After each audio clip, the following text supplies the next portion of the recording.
Welcome back to the Homefront Live, Searching for Hope Live, 24 Site Live, with my friends Trygve Olson and Tom Lobianco. Gents, Hey, hey, good Friday.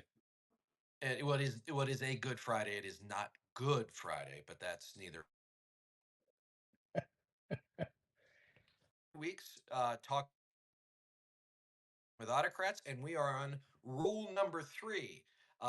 Trygve and I have slightly different words for it. Trygve calls it "Don't give your opponents a battering ram." I say "Don't give your opponents a hammer with which to hit you." But Trygve, take us Mm, through how you came up with this one and what it means. It seems self-explanatory, but I think it's always a good idea to let everybody know. If there ever of the seven rules, if there ever was one that you would think would not need to be in the rules, it's a little bit like the Ten Commandments. Like, did they really have to put "Thou shalt not kill" in the Ten Commandments? Like, should be self-evident, right? But the reality is, as I worked around the world, one of the things that I saw time and time again not about, and they want to play the game they know, not the game they're in. And so what they do is they end up saying things that instead of uniting the forces against the autocrat, divide, or that the autocrat is able to use to say that all in the forces against it are radical extremists, crazy, um, and we're seeing that pretty regularly. It takes a big tent to beat these guys, and when you have people wanting to fight about things that are irrelevant, when you don't have democracy, um, that's a waste of time. But you can't do that. You just can't. Right. So Tom, this is how Trigby wrote the rules in mm. in the post I had. The game you are in, the battle you are fighting, isn't about policy or ideology. They will use what you say to divide you from your allies, who you need to win the battle for democracy. This is something. You're a journalist. Yeah, I don't even know how Trigby and I identify anymore as activists, freedom operatives, fighters. freedom fighters, whatever it is. But this seems to be one that the Democratic Party has always fallen prey to, even before Trump took office in 2017 or subsequently here just a few months ago. Yeah, I think 8 years ago, and certainly 8 years ago, is very different from what we are living through right now. The quote unquote, the adults that were in the room are no longer in the room. Sometimes forcefully so, as it were. Um, 8 years ago, I think it was a lot easier for Democrats in particular, center left, even traditional conservatives, or what we used to consider conservatives in this country. My two colleagues here, foremost among them, um, it was easy enough to just say to rally around anti-Trump, against Trump. All right, that doesn't really work anymore. And I think that, or at least what I see, certainly from the Democrats, I mean, as we tape this here, this is the week of the revelation of the $20 million, plan to talk to white men, which you wrote about a little bit, Reed, about understanding. Okay, what is the level of aggression and fight that needs to happen here? Because this is not, shake down some donors in Manhattan and put together a study with a report with an executive summary, and then maybe focus group it and whatnot. This is more escalated, and in some ways it reminds me of traditional politics, but more existential, right? I think of wedge issues, for instance. So a wedge issue that Trump and Elon and that crowd and Peter Thiel will use against the Democrats is LGBT. All right. And in this particular instance, trans rights. All right. That is their big wedge issue that I would note, worked so effectively for them in the campaign in 2024 and continue to hammer. You can argue over how much that needs to be an issue. Conversely, you could say there are wedge issues that are available for the Democrats and the pro democracy coalition, which could be used. For instance, Medicaid, Social Security. a number of things which are in the bill right now, the House bill, the Trump bill, uh, uh, m- populism, economic populism, uh, taxes on the incredibly wealthy. These are all things that split apart that side of the aisle. So I don't, and this is a tribute question for you, really. How do you handle that incoming? And how has this worked in Serbia, in Belarus, or not worked? Right? What are the tactics that work when they're trying to drive a wedge in? Well, I mean, it starts with not taking the bait, Mm, right? And and a big piece of that is the importance of those who are opposing communicating with each other and understanding that you either hang together or y'all hang individually. Um, so that's an important piece of it. I think, as you alluded to, um, Tom, I think with, for example, the LBGT ads, the trans ads, for example, and Reed and I were yeah. both out traveling around Wisconsin with civic media before the election, right? And we were inundated with those ads. I think the first Mm, thing that Democrats have to understand is what those ads are really about. They're not about the trans issue. They're about these people don't share your values. These Right. people are mm, fringe. They're extremists. It's not. It's not about the issue Right. because the women playing men's sports in the state of Wisconsin, is not a yeah. thing. There's six Yeah. cases of it, and I know that because I talk to people about it because it come up on Todd Albaug's radio show all the time. They got to understand what it's about, and they got to not take the bait. But that is the issue where they have people that take the bait, and quite frankly, they're not going to make a lot of progress with white working class men as long Mm, as they've got people who are taking the bait on stuff like that. Well, I would venture to say it's not just white working class men. I would say it's all men. yeah. But Yeah. Yeah. that's but Yeah.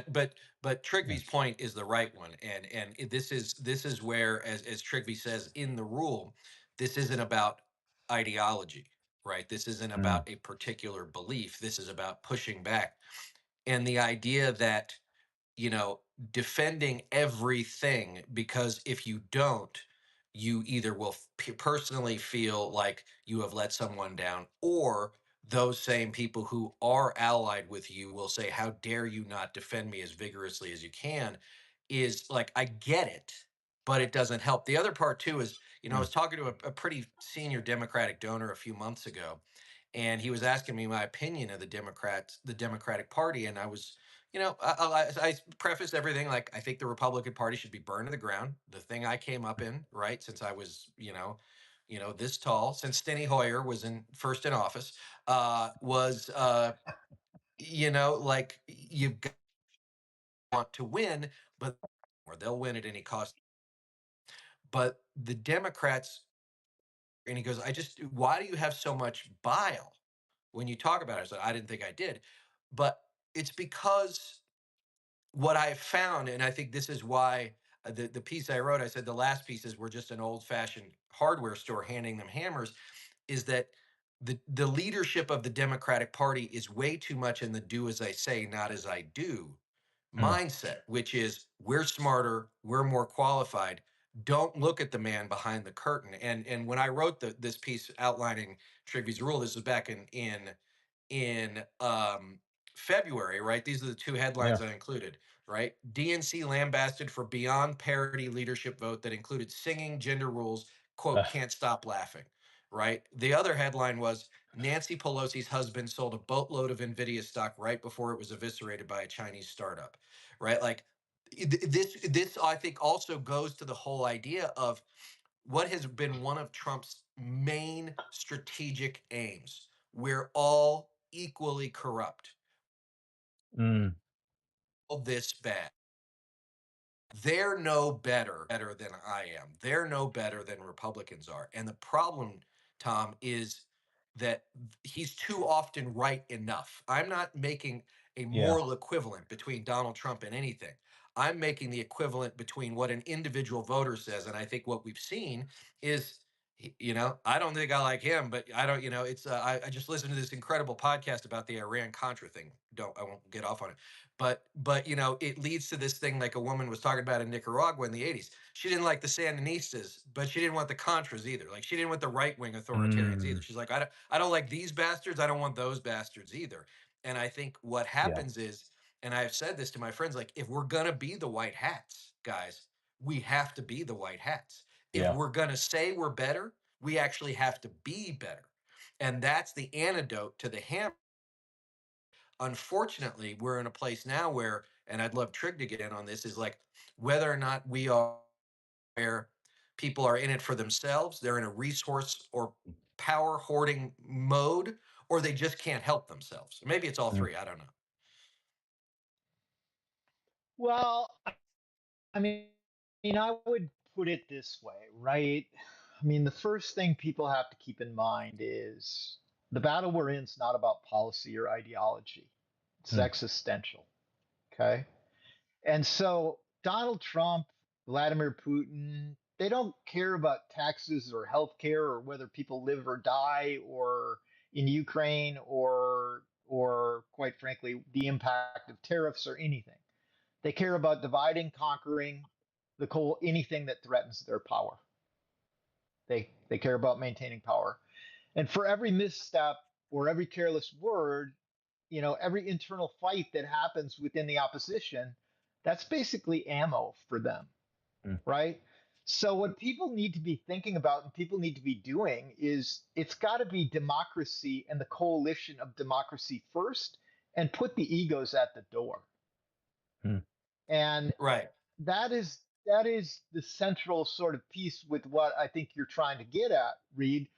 There are an awful lot of people for ego or whatever that are putting self-interest as though the game that we're in is the one that they know and how does this impact my potential for 2028, assuming that you're going to have elections the way you've known them in 2028 mm.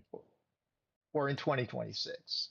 So I think Right. And that's, well, and look, I think that this all, as folks are watching, and we're on rule number Yeah, 3 here, but I think this is the brilliance of what Trygve's put together is that these things all lock together. They all point, yeah. from 3 to 1 and 3 to 4, 5, 6, 7. They're all interlocking because they all matter, and you have to abide by them to the extent that's possible to be successful in this moment, right? And so part of understanding the world you're in, the game you're in, is not doing the things that help get you to the game you're now Mm, in, focusing on how you mitigate the damage that's going to occur and try and figure out, okay, after that, what comes next.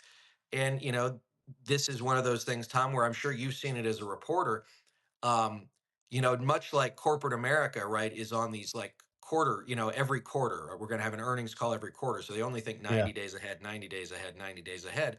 Politicians in Washington, D.C., and frankly in state capitals, like, what's the next thing I can get attention for? What's the next thing? Mm, And damn the torpedoes. And I don't care if it's good for my party and I don't care if it's good for my colleagues. And frankly, at the end of the day, if it's good for the country, that's a good occurrence. That's a good coincidence, but it's not necessarily at top of mind. it kind of feels like what everyone was saying immediately after the election, but then forgot about. There are all the postmortems and whatnot. And then the new year starts and nobody remembers the postmortems. Listening to voters, engaging, going outside of DC, hearing what people are talking about. Yeah, I kind of feel like it's in some ways this is happening almost in spite of the old party, the old Democratic Party leadership at these town halls that we're seeing repeatedly. I mean, that is not it was not a one-off from the March recess that happened. This is still going on. And it seems that and I think about this as a reporter, right? This is why we go out in the field and talk with voters and try and do our level best, when voters, I should say the vast majority of voters I talk to are consummately normal.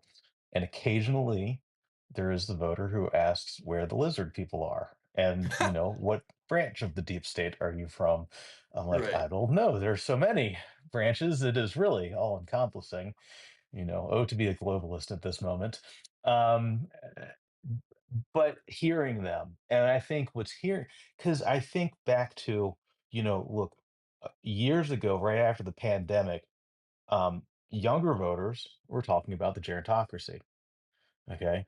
And, lo and behold, what happens? All right. This mega bill passes the House in part because you had deaths inside the Democratic caucus in the House, which lowered the number of votes. I mean, whatever you think of Jerry Connolly, one way or another, and, RIP Jerry Connolly, but he was not there for the vote because him, Grijalva, and the leadership was so old. That was something that younger voters were talking about 2, 3 cycles ago, which didn't, it did, the party leadership did not listen to.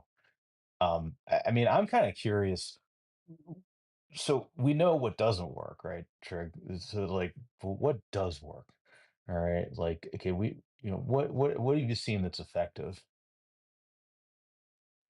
So I don't know if you read my Substack post today, but I was just thinking about it as you were speaking. So, Mm, and I have several things in there of things people can do.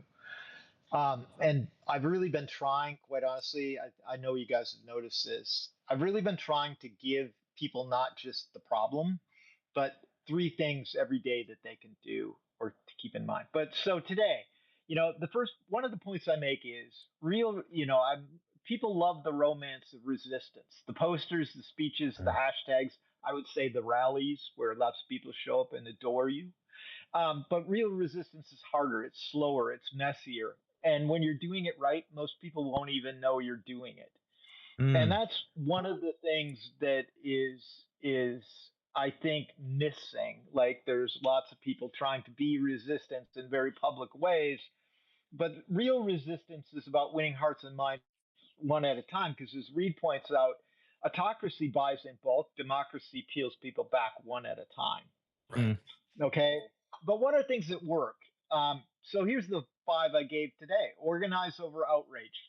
Moments that survive and succeed aren't built on emotions alone, they're built on systems, messaging, ground game, infrastructure. Authoritarians bet on the opposition burning hot and burning out. Don't give them the satisfaction.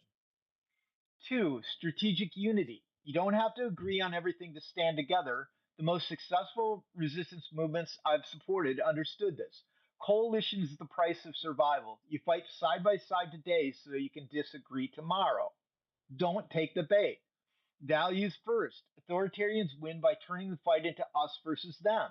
When you keep the focus on shared values, truth, fairness, accountability, character, you deny them the terrain they want. Global networks. Solidarity matters. mm, Authoritarians isolate.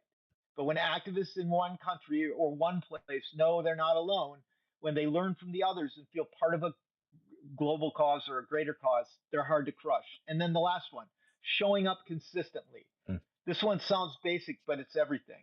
The regimes I've seen fall were not beaten in a day. They were worn down because people kept showing up in courtrooms, in newsrooms, on street corners, in polling Mm. places, even when it felt hopeless. This kind of Those gets are back to what five things. this That's and that it. last one. I mean, Yeah, listen, I mean, yeah, Tom, I'm sorry to interrupt. Like yeah. Trygve Go. just laid it out. Like that's the Yeah, playbook. It doesn't have to be a binder of 800 pages. It's 2 pages with a few simple ideas that are readily actionable. I'm not going to say anything's yeah. easy. Nothing's easy, but readily actionable that can be done, right? And this is what, at jointheunion.us we do every day. Mm, In fact, probably a lot of the inspiration I took for the things that we do and that we extol, I probably just stole, whole cloth from millions of conversations with Trygve over the last mm, nearly 20 years. And that's the thing is like it took us a long time to get here. It's going to take us a long time to get out, right? Like mm, if we just lapsed back for a moment to break Trygve's first rule into the world we understand, we got 3.5+ years left of this, right? mm. All right, okay. Oh, yeah, Democrats can take the House in 2026. Great, right? Like, doesn't stop executive authority. And you know as Mm, well as I do, like they're scared to death to shut down the government, right? They're scared to death to, right. not to raise debt ceilings and everything else. So like they'll get back in line. Like that's they just don't know how to do anything else. But that's the stuff that has to happen. And I was listening to something the other day, and this goes to one thing that I think is really important, and it is really hard, I think, for the modern political ecosystem. And I'm talking about Mm, candidates, operatives, and donors at the local, state, but really at the federal level, is that logistics are the sinews of war, right? mm, Like the reason why, according to Catalyst, big Democratic polling firm who just did a 70-page report, the reason why Democrats went from a plus 13 registration advantage in target presidential states over the last 10 years to -2 is because people weren't doing the work, right? And I don't blame the mm. people in the states for that, right? I blame the people who are supposed to be thinking about these things not in the context of every 4 years, but all day, every day, and saying, okay, well, there's a red flag here because, Trygve, I'm sure somebody saw those trend lines and they weren't going in the right direction, but nobody did anything about it. Yeah. Um, Listen, this has been brewing for a long time. And we went into this, and I will say, even having spent a lifetime around the world working on this stuff, and even with all the things I saw in 16, and Reed, I Mm. remember a call, I remember pacing around my front yard because when I'm deep in thought, I pace, and my Sure. dad now looks down at me and laughs from the heavens. But I was pacing around my front yard. We were in October 2015 talking about this on the phone. Mm. I remember, and I do remember thinking to myself at the time, you and I knew each other pretty well, but it was always a dicey proposition at that point talking to your peers in politics because we were all still in Republican politics. But I Mm. Right. remember thinking, well, finally, I'm talking to somebody who gets it because all these other knuckle nuts that I was talking to, where they're like, no one got it. And Reed's like, yeah, I think this is what's going on too, right? Like, kind of led to a lot of the things that we ended up doing. Mm.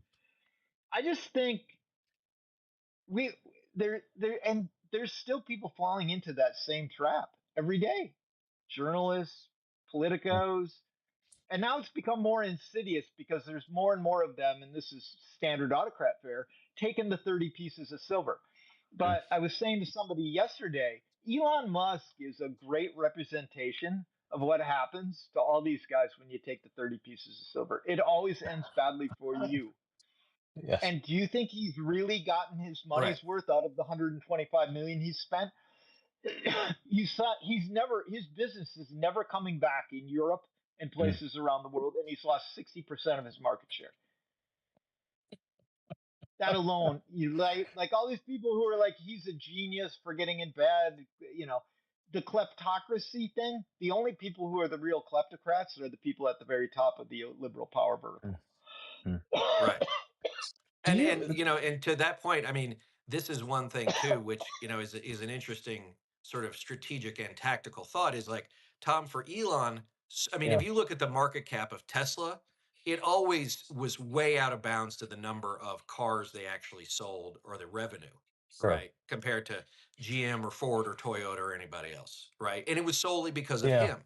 But now, like that bubble has burst, and so I mean, aside from the fact that maybe they don't want a ketamine addled freak in the White House every day, is that I saw a few weeks ago that Tesla's board was like, you come back to work or we're going to find somebody else, right? Yeah. And so even when you're worth 3 or 4 hundred billion dollars, right? Like you could be like, well, shoot, I don't want to be worth less. I don't want this stuff to Mm. evaporate. And so I think you see that too. And I don't believe for one Yeah. second, that he's given up on political spending. Yeah. My supposition is that again, if we have a 2028 campaign, as Trigby said, in the way we understand it, that it would be a proxy war between Elon Musk and Peter Thiel, Mm. as Mm. to with JD Vance obviously being under the Thiel banner, but that's a whole other conversation. All right, guys, we I'm got a not few so minutes left, I don't so know that I agree with that totally, Reed. I suspect you're going to see other ascendant ones who are profiting off of in far greater ways than those guys off of Mm, the vertical that become the ones who are underwriting. Now, the irony is it will be a lot of those people's money that has been expropriated, but I'm not so sure. could So we go through? Can we give examples of these 5 items? Can you just go through number one, organization? What do we mean by organization? you What are mean we from my talking about? Substack? Yes. From the 5 from the Substack: organization over outrage, strategic unity, values first, global networks, and showing up consistently.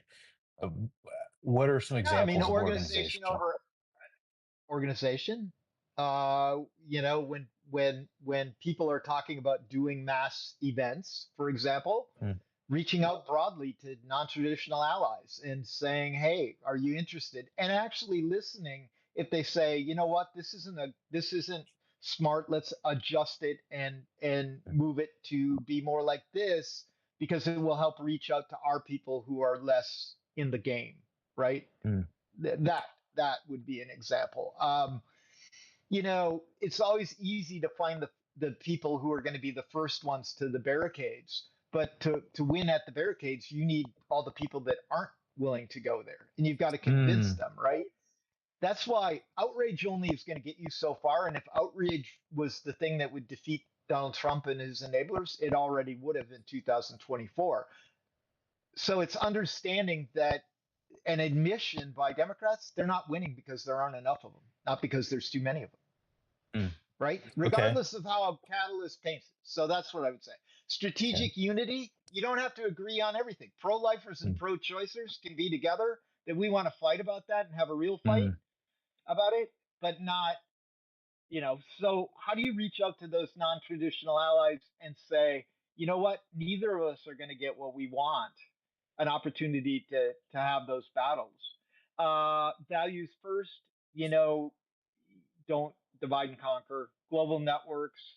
Um, how do you get the people in California and the people in Wisconsin and the people in rural Georgia who are unhappy to be communicating and understanding each other's values, mm. not as points of division, but as points of unity?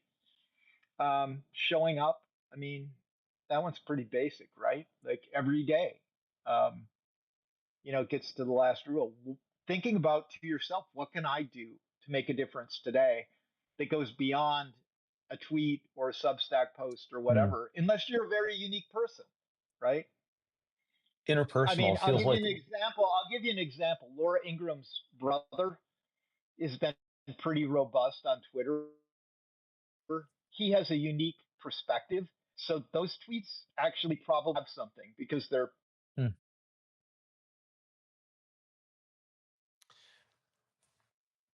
you know, Tom? Trig, it's a Trig, how you do you cut go out, talk man. There we go. convince them? Oh, I was saying instead of retweeting, think about how you have a conversation with your neighbor about their perspectives and ask Mm, them questions that lead them to understanding the cognitive dissonance. mm. Listening. Right, which does not mean how big an idiot could you possibly be, right? All right, guys. We're just out of 100%. time a little bit here. So, Trygve, go ahead and plug your Substack for us and anything else you're working on. Yeah, for hope. I'm in the middle of a 7-part series. I actually got on Substack because of YouTube comments, which I'd said I never would do, and I have had so many people say, "You said you would." Like, well, I couldn't do the thing with Reed and Tom. The Substack apparently forces you to do that. But searching for hope. I write about democracy. I am going to write about other things.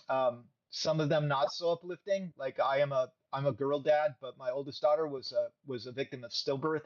There are not very many dads speaking about that. I'm going to try and be a voice about finding hope in various things, and that starts with democracy because that's what it's really about. But I'm going to really try and give people an opportunity to find things.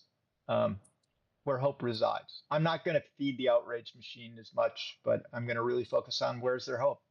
Right. And just So as a reminder, it is not incumbent upon us. It's not any of our jobs to stand in front of the fire hose 24/7 or describe every drop of water coming out of it. All right, Tom, how about you? Yeah, head on over to 24 Site News, guys, 24sight.news. I'll be publishing this video after this all wraps up, linking Trygve's posts with and guys, do the research here, do the reading. Trygve, despite being a political hack and a longtime global activist, actually writes really well. All right, and they're Despite all very that, Trygve, despite despite all that. this, it's actually great writing. They're very, I wouldn't say breezy, but important. And as you know, as we noted earlier, it doesn't have to be 80 pages long to be important. Sometimes it's just 5 bullet points. Okay, so I'm going to be publishing that over 24 Site News. And check it out. All right. As always, gang, you can find me here at the home front. Guys, I hope you will subscribe to each and every one of us. We will be back next week with rule number 4. Until then, Trygve, Tom, everybody watching, thank you so much. Have a great weekend, and we'll see you soon. Bye bye. Thanks, guys.